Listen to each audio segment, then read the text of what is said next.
네, 어렸을 때에 여름 성경학교를 하거나 그 중고등부 시절에 수련회를 하면 소위 밥절이라는 것이 있었지 않습니까? 성경에 기록된 중요 구절들을 하나씩 외워야 반드시 밥을 주곤 했습니다. 만약 요즘에 수련회나 여름 성경학교 때 그런 걸 한다면 아동 학대니 청소년 학대니 말이 나올 것 같은데, 그때는 수련회마다 반드시 밥절을 외워야 밥을 주었던 기억이 있습니다.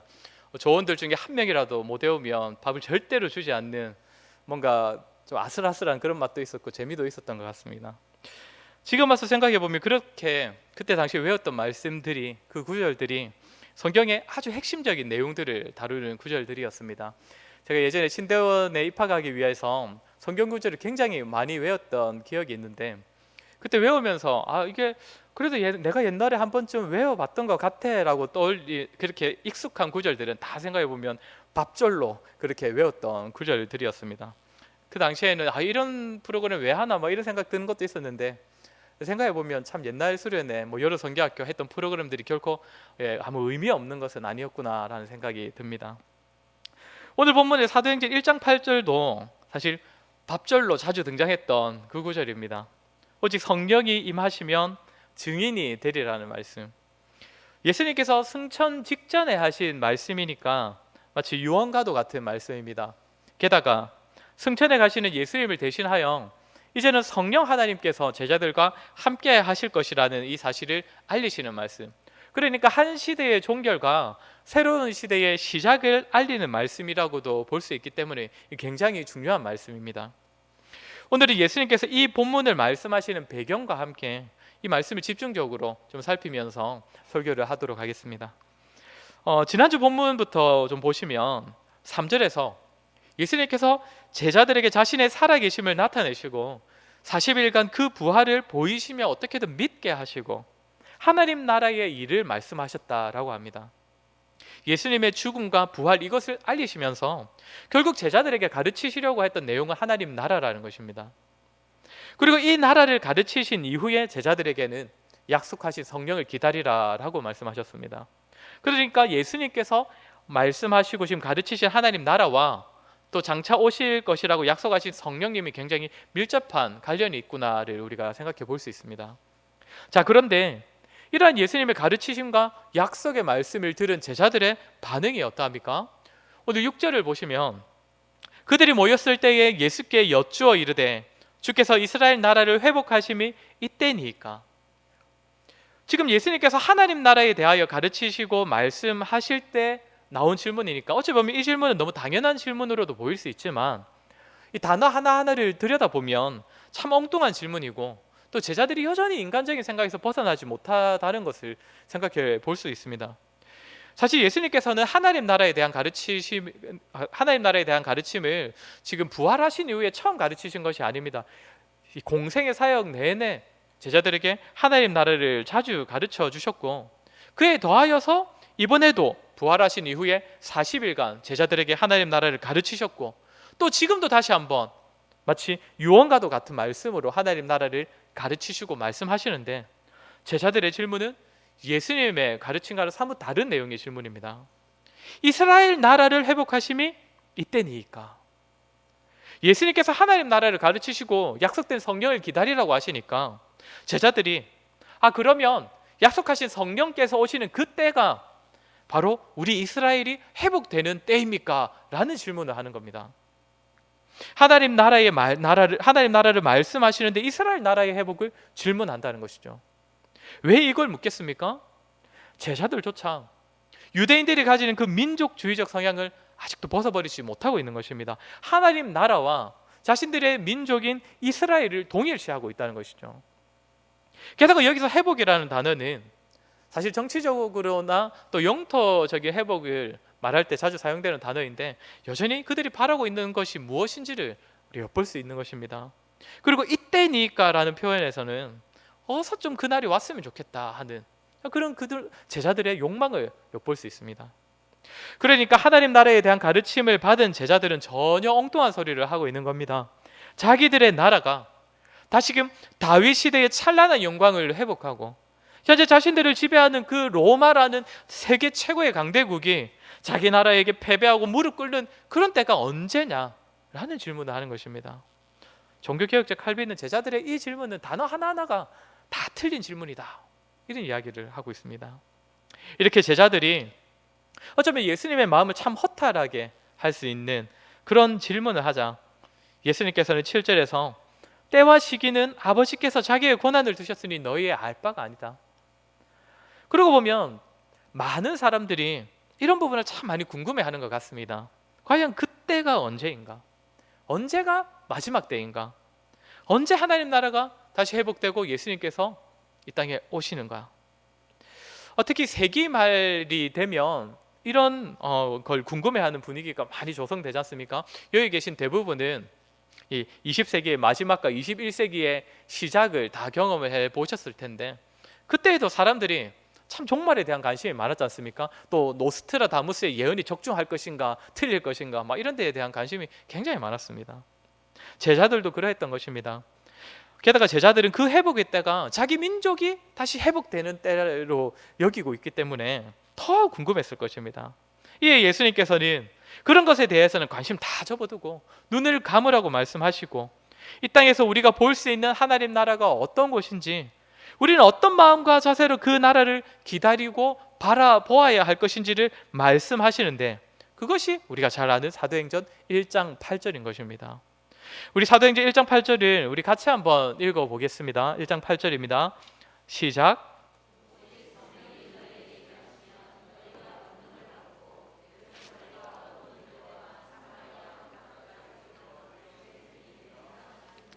아멘.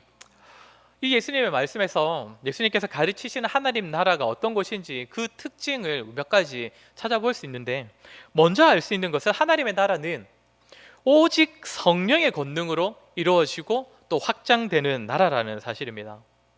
예수님께서 가르치신 나라는, 예수님께서 전하신 하나님의 나라는 로마의 군인들이 패배하고 쫓겨나고 로마가 무너지는 곳으로 세워지는 나라가 아닙니다. 권력을 차지하는 것이나 세상의 성공으로 세워지는 나라가 아니라는 것입니다.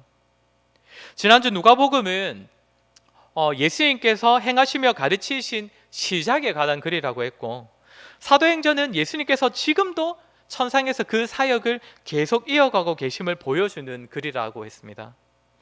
예수님께서 자신의 공생의 사역을 어떤 말로 선포하시면서 시작하셨습니까? 회개하라, 천국이 가까이 왔느니라입니다. 예수님의 사역은 지상에서 하나님 나라를 선포하시면서 시작하셨고, 계속적으로 하나님 나라를 선포하고 가르치시는 사역이었습니다. 그 하나님 나라를 선포하고 확장하는 그 일을 이제 누구를 통해 이어가시는 겁니까? 제자들입니다. 이 일을 위하여 예수님께서 시작하신 하나님 나라에 관한 그 사역이 제자들을 통해 계속 이어지도록 하는 데에 그리스도의 영이신 성령님이 필요한 것입니다. 이것을 말해주는 것이 사도행전 1장 8절입니다. 예수님께서 천상 사역을 지상에서 펼치실 때에 제자들에게 주의 성령을 보내셔서 행하신다는 사실을 알려주는 것입니다. 오직 성령의 능력으로 예수님의 사역이 제자들을 통해 이어질 수 있다는 것입니다. 왜 반드시 성령님이어야 합니까? 하나님의 나라는 다른 것이 아니라 사람으로 하여금 죄를 깨닫게 하는 이 일을 통하여서 그 나라가 세워지고 확장되기 때문입니다. 예수님께서 공생애 시작하실 때에 가장 먼저 회개하라 라고 외치신 이유가 무엇입니까? 사람이 죄를 깨닫는 작업이 없이는 사람이 예수님을 찾지도 믿지도 않기 때문에, 죄를 깨닫는 작업 없이는 하나님 나라의 확장이라는 것을 기대할 수 없기 때문입니다. 그렇게 사람에게 이 일을 행하시는, 사람으로 하여금 죄를 깨닫게 하시고 회개하게 하시는 성령님이 없이는 결코 하나님 나라는 세워질 수도 없고 확장될 수 없다는 말입니다.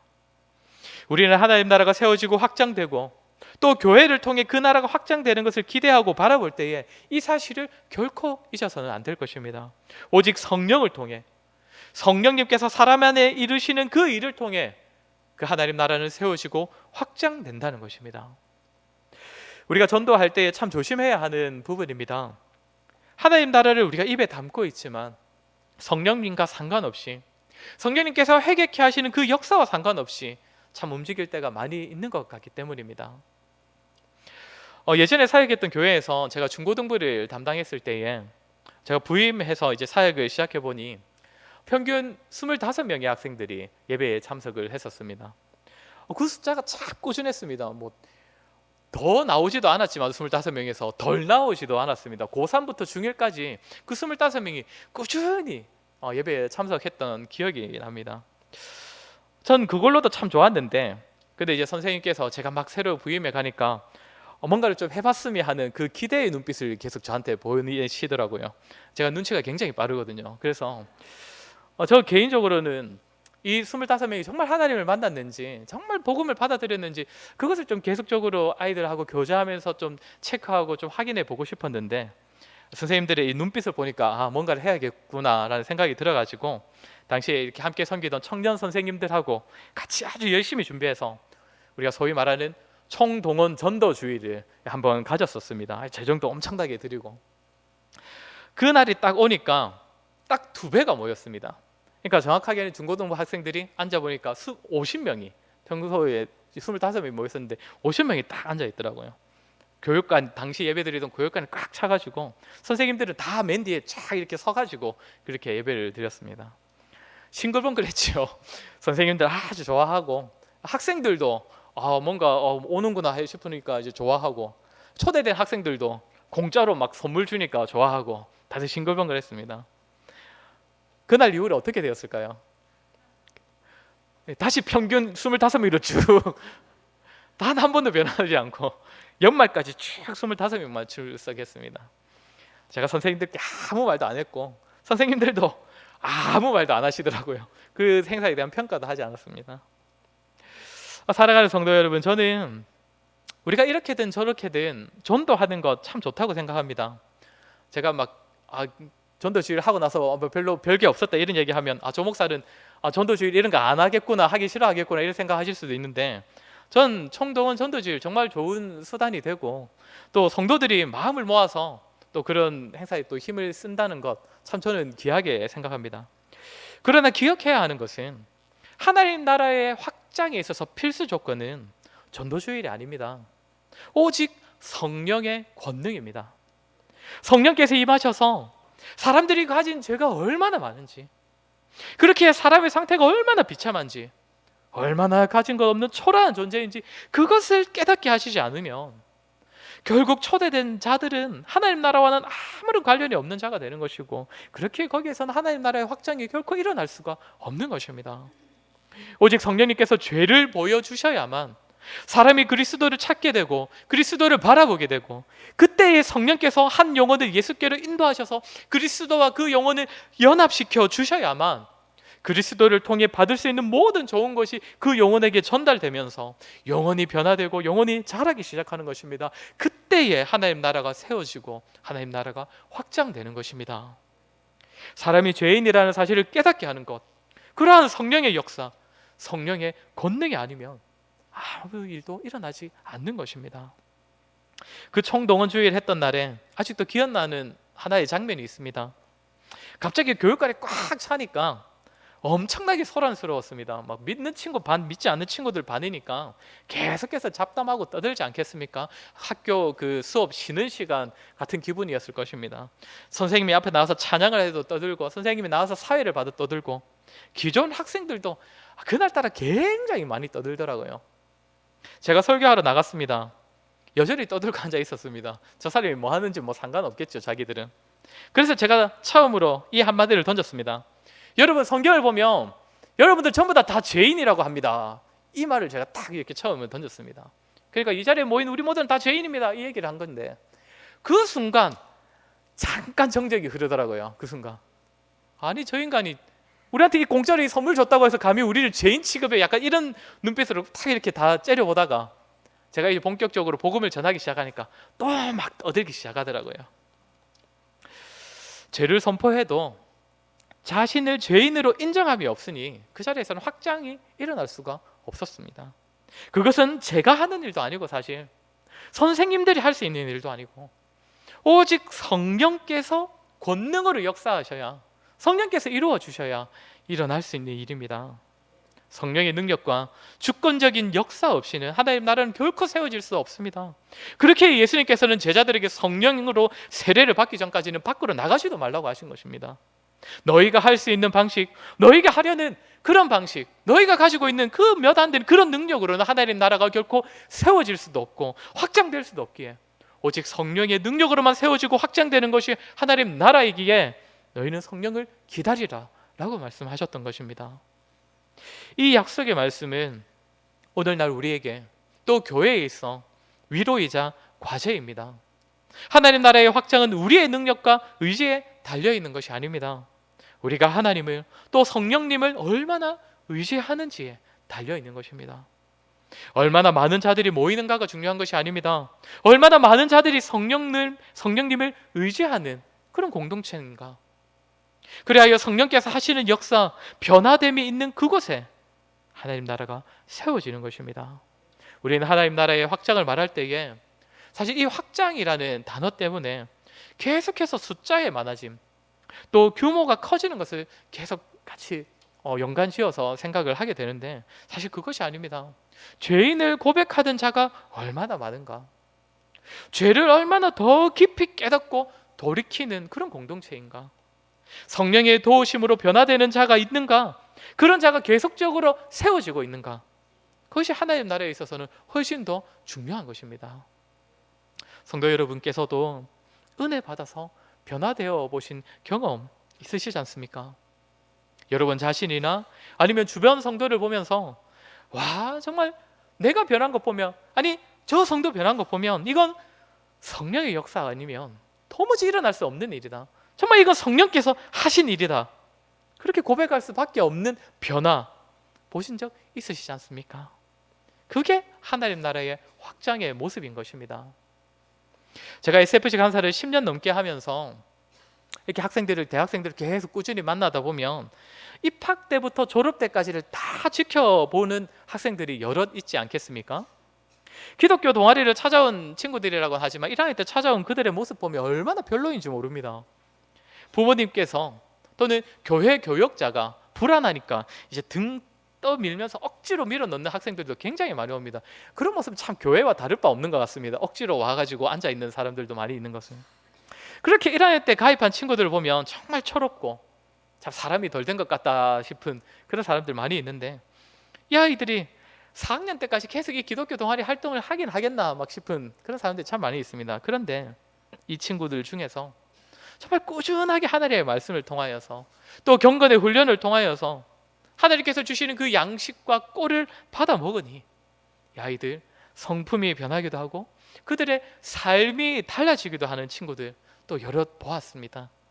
사람 되겠나 싶었던 학생들 중에 3, 4학년이 되어서는 정말 아주 훌륭한 공동체의 리더, 정말 훌륭한 교회의 일꾼으로 변화되어서 세워지는 그런 학생들을 보았습니다. 그들의 변화를 보면 정말 이건 사람이 할 수 있는 일이 아니다, 정말 성령의 역사가 있었구나라고 고백할 수밖에 없었습니다. 사랑하는 성도 여러분, 이처럼 하나님 나라를 세워가시는 성령의 능력은 얼마나 놀라운지 모릅니다. 우리가 상상할 수 없을 정도입니다. 로마 군대를 어떻게 쳐부수시는가 그것이 아니라 내가 겪는 삶의 환경과 문제들을 다 어떻게 다 뒤집어 놓고 바꾸어 주시는가 이것이 아니라 성령께서 찾아오셔서 한 사람으로 하여금 죄를 보게 하시고 그 죄와 본격적인 싸움을 시작하게 하시고 결국엔 예수 그리스도를 따르는 인생으로 변화시켜 빚어내시는 그 성령의 역사가 얼마나 대단한 것입니까? 우리의 노력, 우리의 결심이 아니라 오직 하나님의 영이신 성령께서 주시는 능력과 도우심과 그 성령님께서 사람 안에 이루시는 강력한 역사로 말미암아 세워지는 그 하나님 나라. 우리 교회에 이와 같은 성령의 역사, 계속적으로 죄를 깨닫고 더욱 깊이 깨닫고 예수님을 바라보되 더욱 철저히 예수님을 의지하는 모습으로 변화되어서 우리 교회를 통해 저와 여러분을 통해 하나님 나라가 세워지고 확장되는 역사가 있기를 주의 이름으로 간절히 바랍니다. 두 번째로 하나님 나라는 이 제자들이 증인이 되어 전해지는 나라입니다. 지난주 설교에서 말씀드린 것처럼 이 제자들은 어떤 자들입니까? 정말 아무것도 아닌 자들, 정말 아무짝에도 쓸모없을 것 같은 실패자들, 패배자들인데 이들이 성령의 권능으로 말미암아 증인이 된다고 합니다. 아직까지도 하나님 나라에 대해서 감도 잡지 못하고 엉뚱한 질문이나 하고 있는 그런 자들인데, 그저 이상한 질문만 해대는 그런 제자들이 증인이 된다고 합니다. 하나님 나라는 철저하게 하나님의 성령으로 좌우되기 때문에 이것은 사람이 가진 자질과 능력과 조건으로 결정되는 나라가 아닙니다. 그 나라를 세우려는 자가, 그 나라의 일꾼이 얼마나 똑똑한가, 성품이 훌륭한가, 세상적으로 매력적인가, 심지어 잘생겼는가, 이런 것도 아무 이유 조건이 될 수 없다는 것입니다. 그런 세상의 것이 충만한 자들이 아니라 이 제자들, 이 실패한 자들이 증인이 되는 나라가 하나님 나라입니다. 세상에서 내세우는 뭔가 차별화된 조건, 자질 그런 것 없이도 오직 성령의 능력이 덧입혀지면 주님의 일꾼이 될 수 있는, 오직 성령으로 일꾼이 되는 나라가 하나님 나라입니다. 공부를 잘하나 못하나, 재능이 많이 있나 없나, 성품이 훌륭한가, 가진 것이 많은가, 아무 상관없이 성령에 붙들려 있는가, 성령님을 의존하는가, 그것이 유일한 일꾼의 조건이 되는 나라입니다. 그런데 여기서 이 나라의 일꾼을 무엇이라고 부릅니까? 이 나라의 일꾼을 증인이라고 합니다. 그 나라를 위해 일하고 그 나라를 세우고 그 나라를 전하는 일꾼을 증인이라고 부른다는 것입니다. 어떤 의미인지 아시겠습니까? 하나님의 나라는 다른 사람에게 전해질 때에 한 사람이 다른 사람을 설득하고 가르치는 것으로 전해지는 것이 아닙니다. 물론 성도는 다른 사람들에게 복음과 하나님 나라를 잘 가르치고 잘 설명하기 위하여서 노력해야 하지만, 그런 모습도 있어야 하지만, 전하는 자가 증인이 되어서 전할 때에 그 하나님 나라가 전해지는 것입니다. 나는 분명히 보았습니다. 나는 분명히 느꼈습니다. 그리고 경험했습니다. 그러니 내가 지금 말하지 않을 수가 없습니다. 내가 지금 당신께 전하는 이것은 분명 내가 경험한 그 사실입니다. 분명한 사실입니다. 이것이 증인의 모습이라는 것이죠. 갈수록 기독교인들이 배운 것은 많아지는데, 물론 배우는 것도, 잘 배우는 것도 정말 필요하고 중요한데, 그렇게 잘 배워서 사람들을 가르치고 설명하고 설득하여서 하나님 나라를 전하는 것도 분명 필요하겠지만, 여러분 아시지 않습니까? 그렇게 가르치는 것만으로는 하나님 나라가 확장되는 것이 아닙니다. 예수님이 가르치셔도, 바울이 가르쳐도 변화되지 않는 사람 얼마나 많았습니까? 우리가 언제든지 해야 할 일은 우리가 믿는 것, 우리가 따르고 지금 받아들인 이 모든 것을 사실로서 증거하는 것입니다. 나도 예전에는 몰랐지만, 그래서 예전에는 나도 믿지 못했지만, 나는 분명히 맛보았고 경험했기 때문에 내가 보고 들은 것을 당신께 말하지 않을 수가 없습니다. 내가 당신에게 다 설명할 수는 없지만, 그래서 내가 지금 이 부족한 나의 실력으로는 당신을 완전히 설득할 수 없지만, 나는 보았기 때문에, 나는 경험했기 때문에 이 말을 전할 수밖에 없습니다. 즉 하나님 나라는 우리의 고백을 담은 증언을 통하여서, 그렇게 증인된 우리를 통해 전해지는 것입니다. 베드로와 요한이 성전 미문에서 어려서부터 걷지 못하는 자에게 예수 그리스도를 소개할 때에 그때 뭐라고 말합니까? 은과 금은 내게 없거니와 내게 있는 이것을 네게 주노니 나사렛 예수의 이름으로 일어나 걸으라. 뭐라고 합니까? 내게 있는 것, 내가 경험하고 내가 보고 내가 듣고 내가 느낀 것, 그리하여서 내가 간직하고 있는 예수 그리스도의 이름으로 네게 준다. 오늘날 우리가 복음을 사람들에게 논리적으로 잘 설명하고 설득하고 변증하는 것도 중요하지만, 그것보다 우선적으로 필요한 것은 증인이 되는 것입니다. 우리가 듣고 경험한 것을 잘 전하는 것이 필요한 것입니다. 그런데 이 증인이라는 단어가 한글 성경에서는 그냥 증인이라고 번역되어 있지만, 이 단어가 마르투스라는 헬라어인데, 이 단어로부터 마터라는 순교자라는 단어가 나왔습니다. 사실 여기 이 증인이라는 단어도 순교자라는 의미를 포함하는 단어입니다. 그러니까 예수님께서 너희는 내 증인이 되리라고 하신 이 말씀은, 너희가 경험한 사실을 증거하다가 죽어라, 목숨을 건 증인이 되라, 그렇게 될 것이다 라는 말씀하시는 겁니다. 생명이 끊어지더라도, 그렇게 목숨을 잃어야 되더라도 사실을 사실이라고 증거할 수밖에 없다고 여기는 그런 순교자, 순교까지도 각오한 증인이 되라는 말씀입니다. 이런 사람, 성령의 권능을 힘입어서 증인이 되는 일꾼, 그것도 이 사실을 증언하기 위하여서 자신의 생명까지도 아끼지 아니하는 그 사람을 통하여서 하나님 나라가 확장되는 것입니다.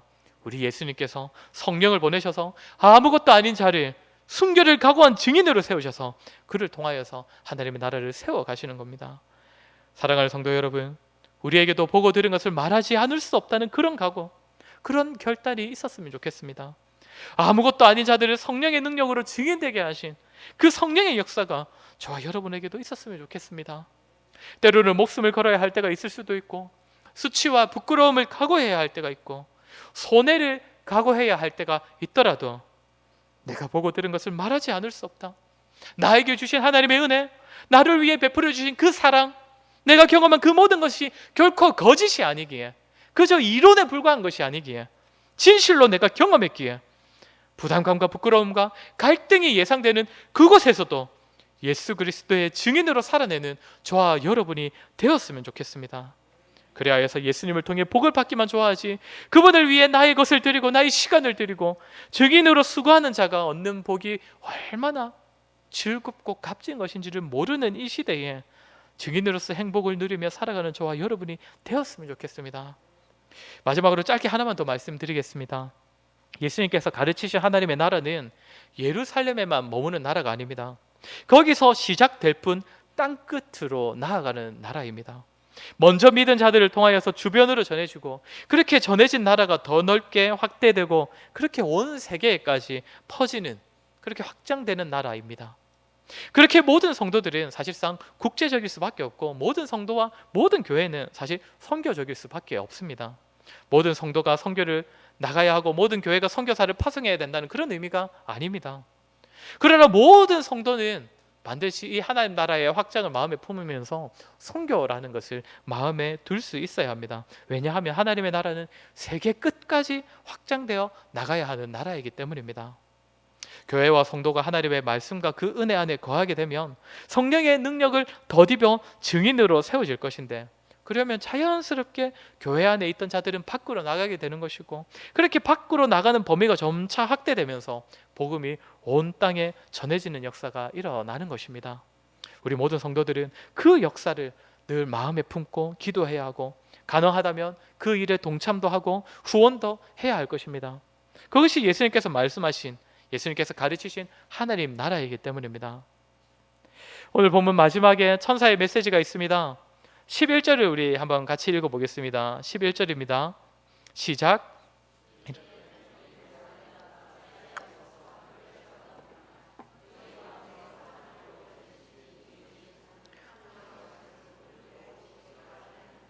아멘. 어찌하여 가만히 있느냐? 어찌하여 멍하니 보고만 있느냐? 그저 멍하니 하늘만 보는 제자들에게 이 천사들이 뭐라고 합니까? 승천하신 예수님께서 다시 오실 때까지 너희가 해야 할 일을 이미 들었지 않느냐입니다. 사랑하는 성도 여러분, 어찌하여 서서 하늘만 쳐다보느냐?